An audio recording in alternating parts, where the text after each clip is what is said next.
오늘 우리에게 주시는 하나님의 말씀은 사무엘상 15장 24절로 35절의 말씀입니다. 구약성경 432쪽에 있는 사무엘상 15장 24절부터 35절까지의 말씀입니다. 제가 봉독하겠습니다. 사울이 사무엘에게 이르되 내가 범자였나이다. 내가 여호와의 명령과 당신의 말씀을 어긴 것은 내가 백성을 두려워하여 그들의 말을 청종하였음이니이다. 청하오니 지금 내 죄를 사하고 나와 함께 돌아가서 나로 하여금 여호와께 경배하게 하소서 하니 사무엘이 사울에게 이르되 나는 왕과 함께 돌아가지 아니하리니 이는 왕이 여호와의 말씀을 버렸으므로 여호와께서 왕을 버려 이스라엘 왕이 되지 못하게 하셨음이니이다 하고 사무엘이 가려고 돌아설 때에 사울이 그의 겉 옷자락을 붙잡음에 찢어진지라. 사무엘이 그에게 이르되 여호와께서 오늘 이스라엘 나라를 왕에게서 떼어 왕보다 나은 왕의 이웃에게 주셨나이다. 이스라엘의 지존자는 거짓이나 병개함이 없으시니 그는 사람이 아니심으로 결코 병개하지 않으심이니이다 하니 사울이 이르되 내가 범자였을지라도 이제 청하옵나니 내 백성의 장로들과 악과 이스라엘 앞에서 나를 높이사 나와 함께 돌아가서 내가 당신의 하나님 여호와께 경배하게 하소서 하더라. 이에 사무엘이 돌이켜 사울을 따라가매 사울이 여호와께 경배하니라. 사무엘이 이르되 너희는 아말렉 사람의 왕 아각을 내게로 끌어오라 하였더니 아각이 즐거이 오며 이르되 진실로 사망의 괴로움이 지났도다 아니라. 사무엘이 이르되 내 칼이 여인들에게 자식이 없게 한 것 같이 여인 중에 내 어미에게 자식이 없으리라 하고 그가 길갈에서 여호와 앞에서 아각을 찍어 쪼개니라. 이에 사무엘은 라마로 가고 사울은 사울 기브와 자기 집으로 올라가니라. 사무엘이 죽는 날까지 사울을 다시 가서 보지 아니하였으니 이는 그가 사울을 위하여 슬퍼함이었고 여호와께서는 사울을 이스라엘 왕으로 삼으신 것을 후회하셨더라. 하나님의 사람 사무엘, 오늘 네 번째 시간으로 눈물의 위로자라는 제목입니다. 우리가 성경을 읽을 때 종종 수긍이 잘 안 가는 내용들이 여럿 있습니다. 오늘 본문은 그 중에 하나이실 걸로 생각이 됩니다. 하나님이 사울에 대한 처벌, 그리고 하나님이 다윗에 대한 관용, 이 둘을 비교한다면 쉽게 수긍이 안 가는 내용이라고 생각이 듭니다. 그런데 우리가 성경을 읽을 때 마치 답을 알고 있는 학생처럼, 답을 알고 문제를 푸는 학생처럼, 결론을 알고 영화를 보는 관객처럼 성경을 본다면 좀 아쉬운 마음이 듭니다. 그래서 오늘 본문에서 등장하는 사울의 모습, 하나님이 사울을 어떻게 대하시고 하나님이 사울의 어떤 죄를 지적하셨는지 그 과정을 한번 살펴보려고 합니다. 우리가 수학 문제를 풀어도 식을 쓰고 답을 쓰는 문제가 있습니다. 답을 맞아도 식을 틀리면 반점이 됩니다. 우리 신앙생활의 더 많은 부분은 과정의 싸움이 됩니다. 내가 하나님 말씀을 붙들고 세상에 가서 적용을 하는 문제가 더 많은 신앙의 싸움이 됩니다. 그렇다면 하나님께서 사울의 어떤 죄를 사무엘을 통해서 지적하셨고 또 그 죄가 우리에게 적용한다면 얼마나 위험한 일이고 우리에게 많이 유혹에 빠질 수 있는 일인지 한번 살펴보도록 하겠습니다.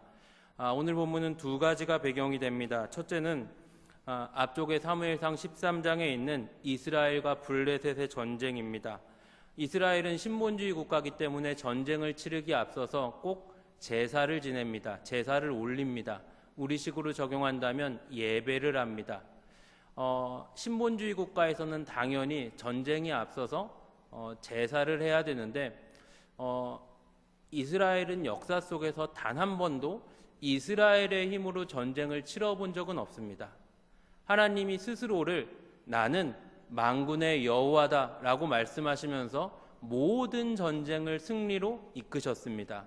다만 이스라엘 백성들에게 신앙을 교육하시기 위해서 패배를 주시는 것뿐이지 그것 외에는 모든 전쟁이 승리했습니다.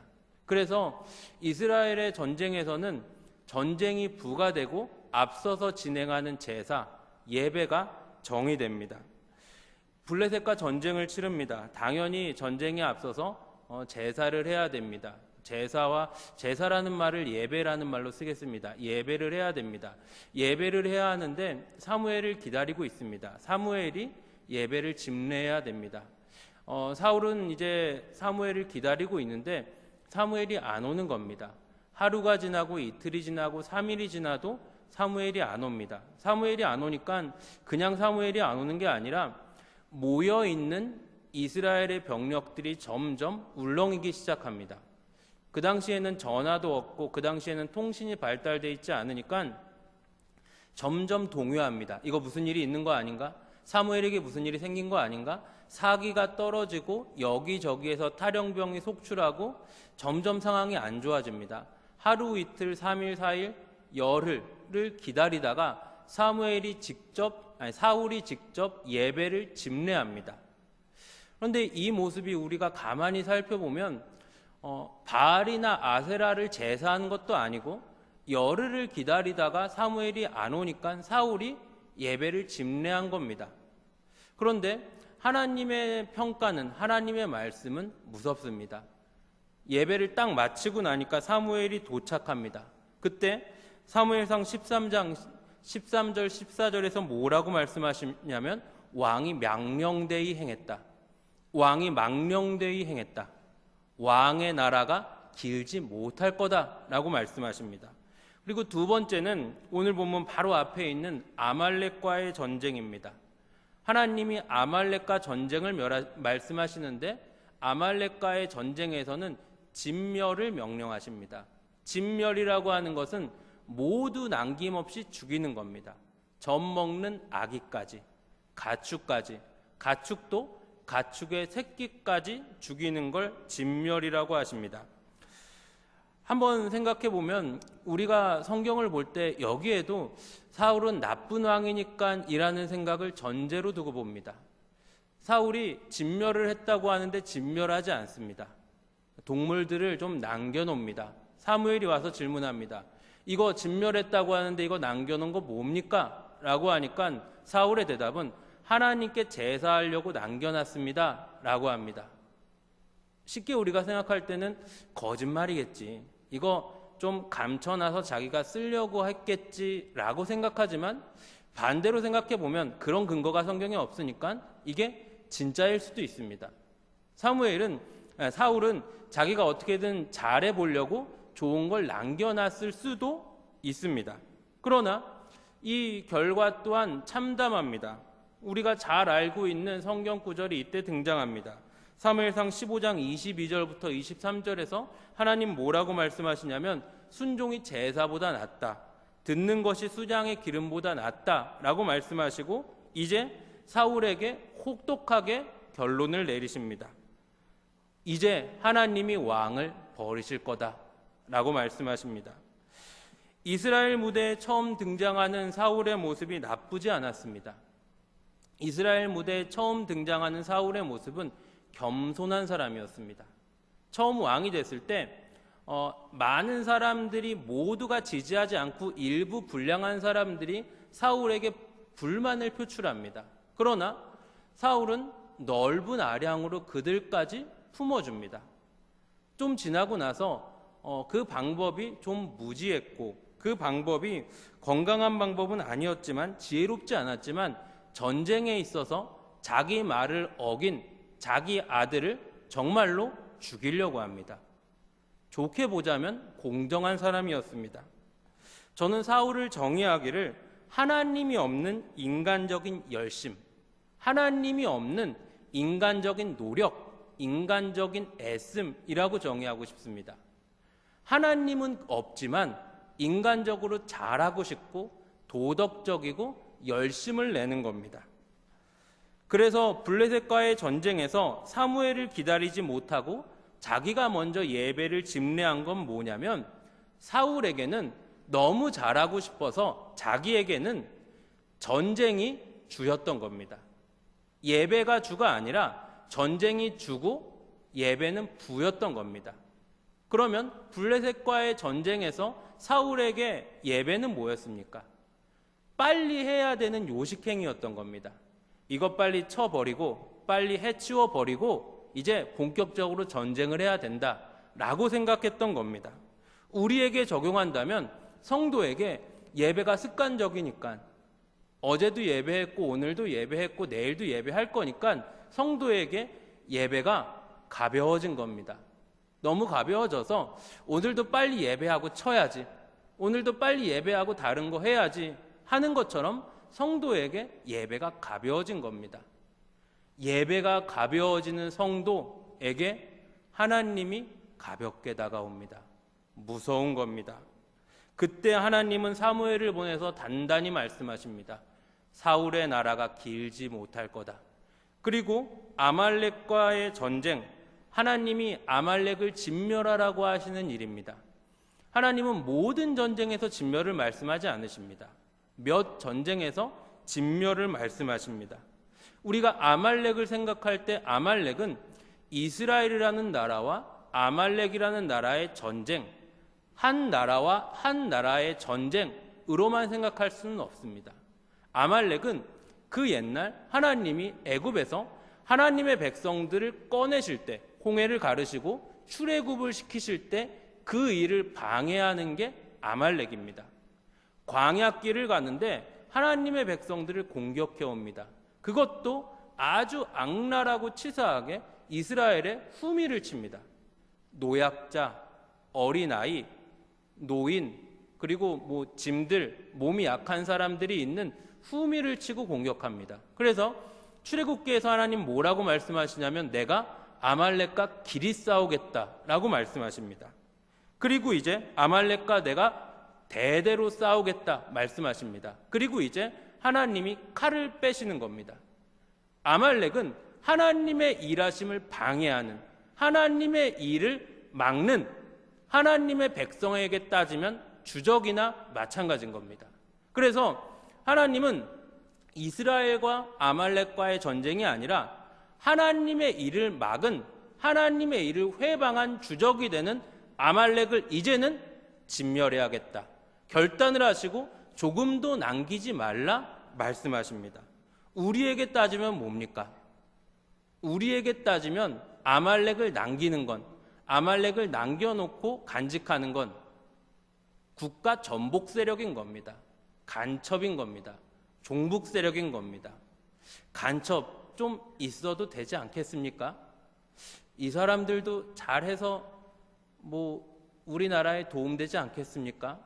그거 간첩일 좀 한다고 몇 명밖에 없는데 그 사람들이 크게 우리나라에 해가 되겠습니까? 이걸 용인하는 겁니다. 그렇기 때문에 아말렉은 조금도 용인될 수 없는 겁니다. 그런데 사울은 진멸했다라고 하면서 남겨놓은 건 하나님께 드리려고 했다라고 합니다. 합리적인 말을 하고 효율적인 말을 합니다. 내가 하나님께 도움이 되겠다, 내가 하나님께 드리겠다라고 합니다.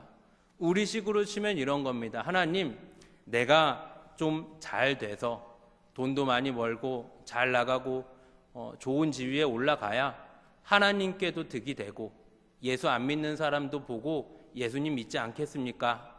그러니까 저한테 좀 돈 좀 주시고 저 좀 잘 나가게 해주세요. 지금은 그렇지 않으니까 교회 좀 쉬겠습니다. 하나님 뭐라고 하십니까? 와서 밥 먹으라고 하실 겁니다. 밥 2번 차리게 하지 말고 앉아서 밥 먹고 이빨 닦고 자고 내 말 잘 듣고 잘 크라고 하실 겁니다. 이제 2번째 이야기입니다. 아말렉 사건의 본문을 봅니다. 사울은 사무엘에게 혼이 나고 사무엘 앞에서 사죄합니다. 정말 이 진정성에서는 의심이 들지만 사울은 이전의 사울이 아닙니다. 사무엘이 막 기름 붓고 왕이 됐던 사울이 아니라 이제 많이 단수가 높아졌습니다. 좋은 쪽으로 높아진 게 아니라 좀 나쁜 쪽으로 높아졌습니다. 애거를 하고 사무엘을 붙들고 사정을 합니다. 정말 잘못했다는 걸 아나 싶은데 24절부터 29절까지 사죄하고 회개하는 것처럼 보이는데 사울은 마지막에 뭐라고 말하냐면 하나님의 긍휼을 구하기보다 백성들 앞에 왕으로서 자신의 위신을 세워달라고 합니다. 사울에게는 당장에 하나님 앞에서 회개하고 하나님 앞에서 해결을 보기보다 백성들 앞에 자신의 위신이 깎이는 게 무서웠던 겁니다. 지금까지 이렇게 흘러왔던 일들을 사무엘이 봅니다. 오랜 시간 동안 사무엘은 사울을 지켜봅니다. 사무엘이 어떤 사람입니까? 이럴까봐 백성들이 왕을 요구했을 때 거부했던 사람입니다. 반대했던 사람입니다. 자기 손으로 하나님의 기름 부어 세우신 사울을 기름 부었고 그 사울을 지도한 사람이 사무엘입니다. 그런데 그 사무엘이 볼 때 지금 사울의 모습은 정말 하나님 앞에서 이런 이스라엘의 지금 모습으로 본다면 혼란한 시기에 처음으로 왕이 돼서 역할을 다하기보다 정말 이스라엘의 왕 되신 하나님을 높이기보다 자기가 왕으로 군림하고 싶어하는 사울을 보면서 화가 나는 겁니다. 안타까운 겁니다. 지금 싹싹 빌고 무릎 꿇어도 될까 말까 한데 하나님 앞에 자기는 생각도 안 하고 사람들 앞에 위신 세워달라고 지금까지 애걸하고 울고 불고 회개했던 게 하나님 앞에서 참회했던 게 아니라 자기 위신 때문이고 이익 때문이라고 화가 나고 답답합니다. 사울은 아말렉을 용인하면서부터 점점 더 변질돼 갑니다.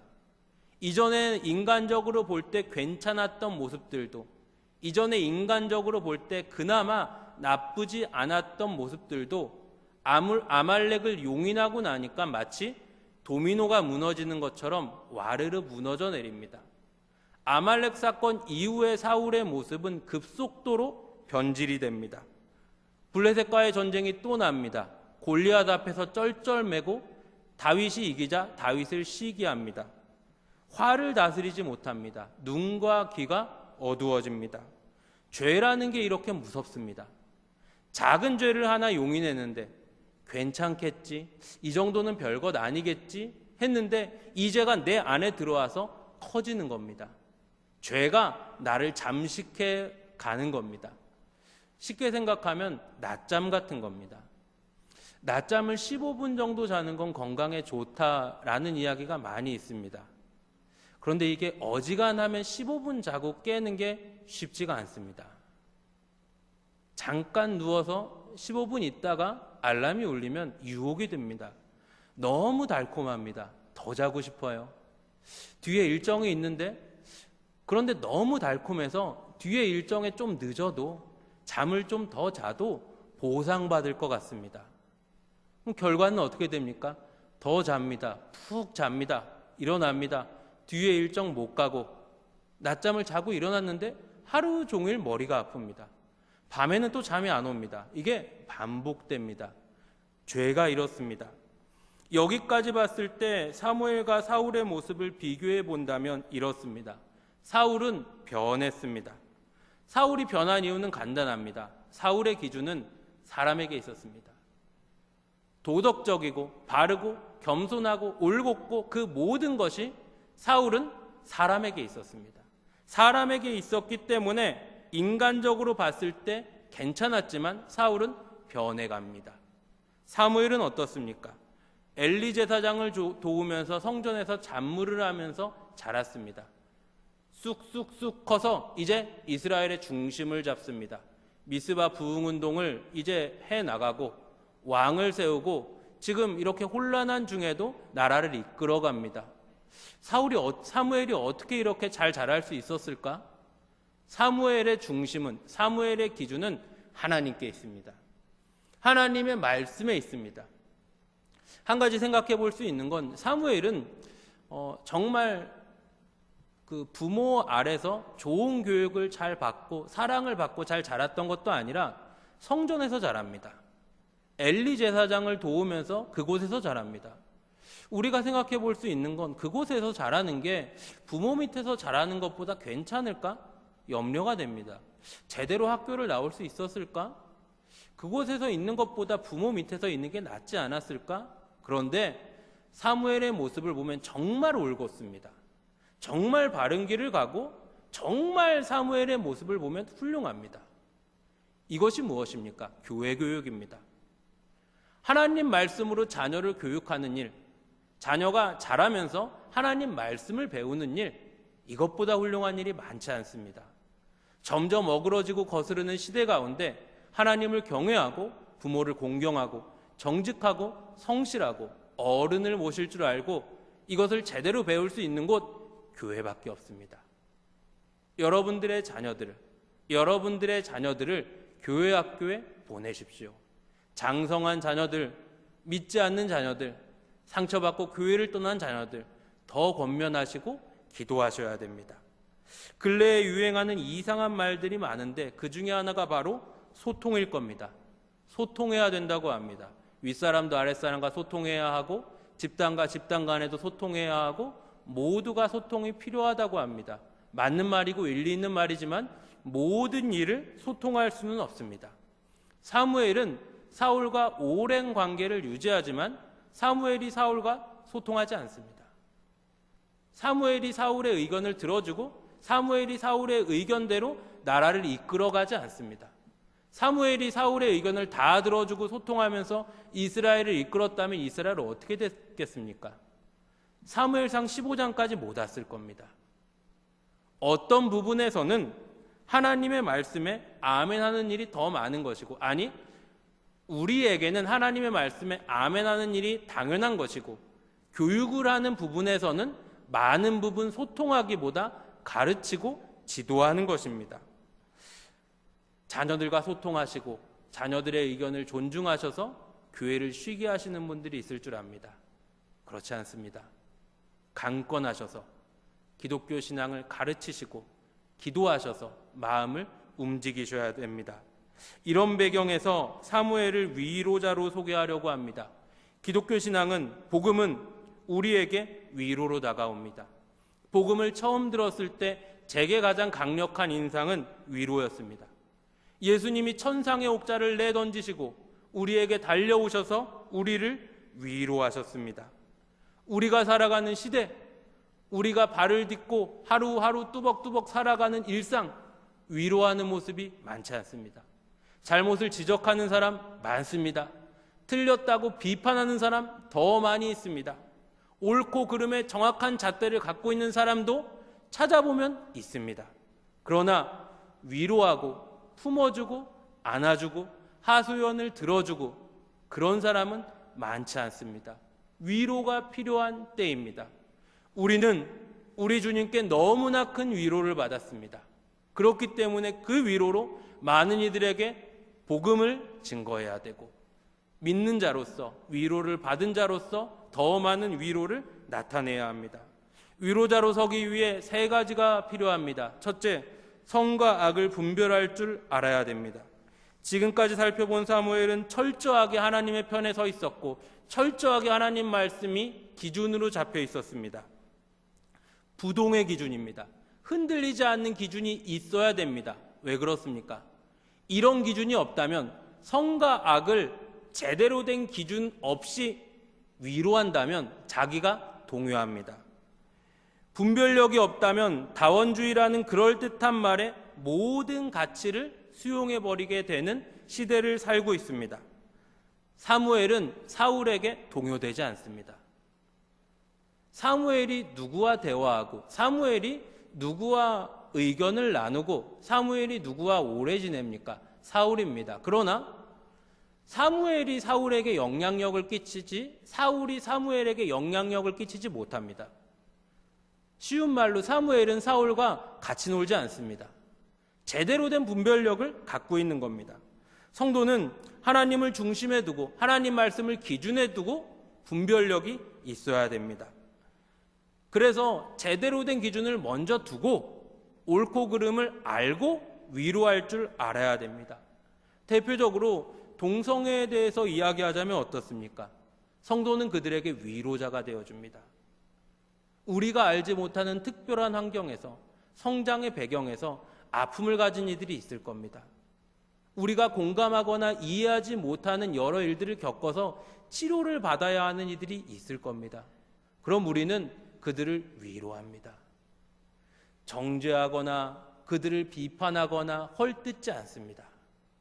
정말로 주님이 죄인된 십자가 아니면 구원 얻을 수 없는 못나고 못난 나를 구원하여 주셨는데 차마 그들에게 손가락질을 할 수는 없습니다.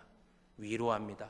그러나 옳고 그름을 말할 때는 미안하지만 옳다고 할 수는 없습니다.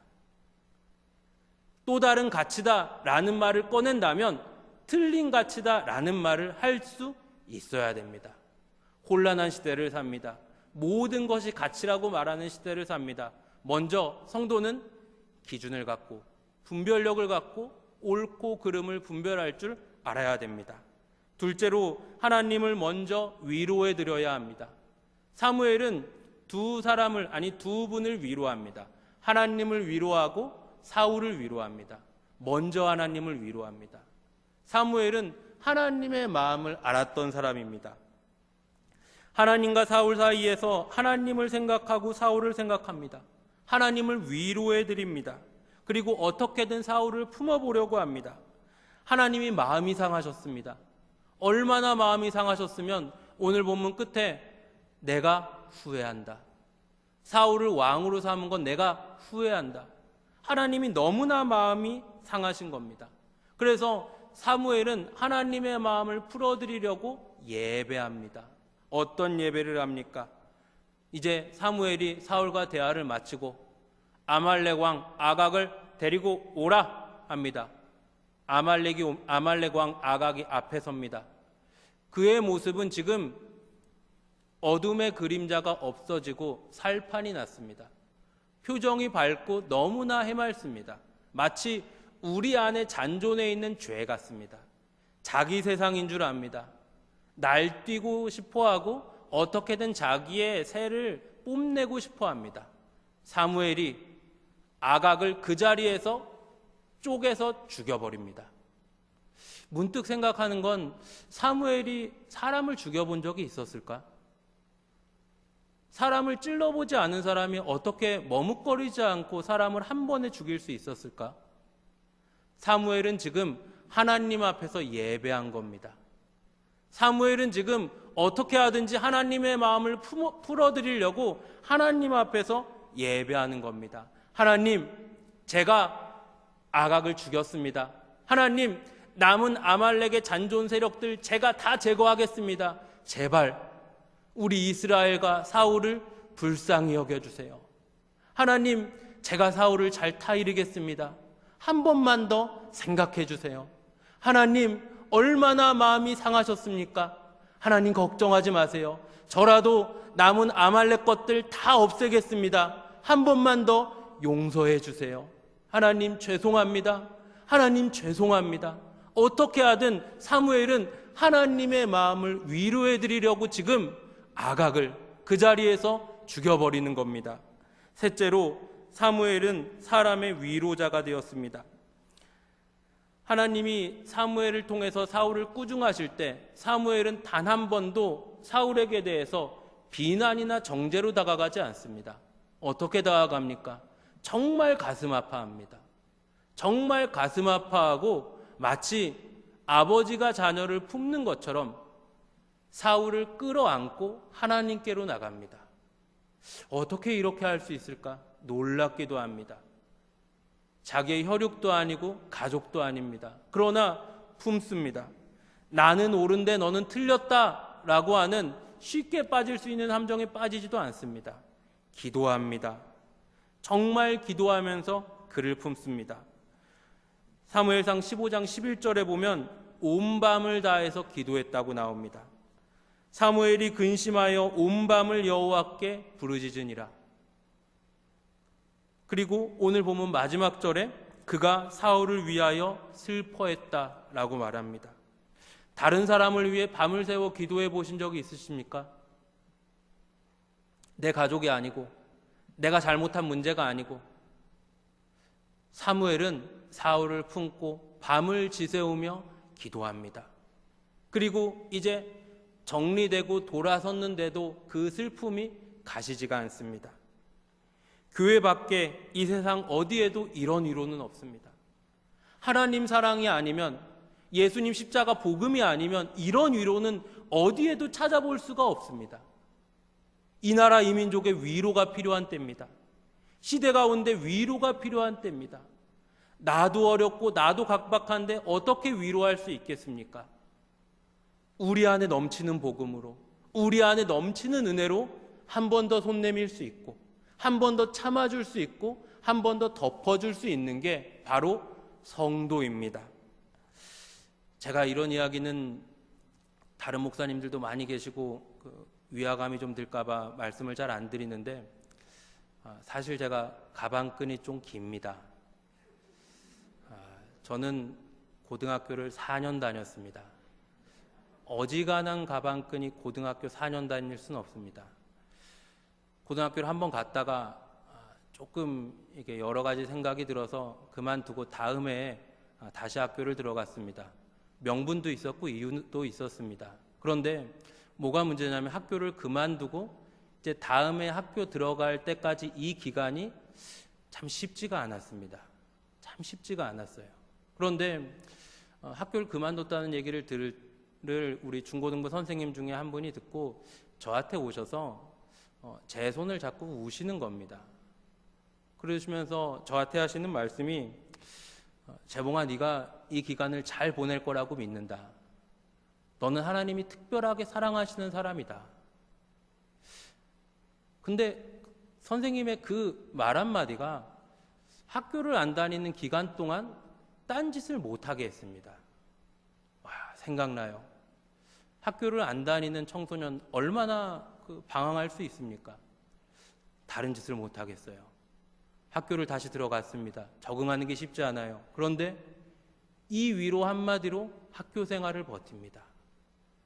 많이 공감하시겠지만 사람이 옳고 그름으로 변하지 않습니다. 가르치고 책망한다고 그 말을 많이 듣지 않습니다. 언제 마음이 동합니까? 위로할 때 동합니다. 위로할 때 동해요. 우리 안에 성령 하나님이 우리 죄를 지적하시고 책망하시고 나무라고 싶으실 때가 더 많으실 겁니다. 그런데 우리 안에 성령님께서 우리에게는 위로를 더 많이 주십니다. 누구야 잘했다. 누구야 힘들지. 누구야 괜찮아. 누구야 괜찮아. 잘하고 있어. 우리는 주님이 우리를 위로하시고 품으셔서 여기까지 왔고 갈보리 십자가 앞에까지 왔습니다. 사랑하는 성도 여러분, 위로가 필요한 때를 삽니다. 정말로 곤란한 시기 가운데, 어려움 당하는 민족 가운데 시대와 민족을 품을 수 있는 것은 예수 십자가의 복음밖에 없습니다. 우리 안에 넘치는 위로, 우리 안에 넘치는 사랑으로 민족을 품고 이웃을 품고 위로할 수 있는 여러분들이 되시기를 간절히 바랍니다.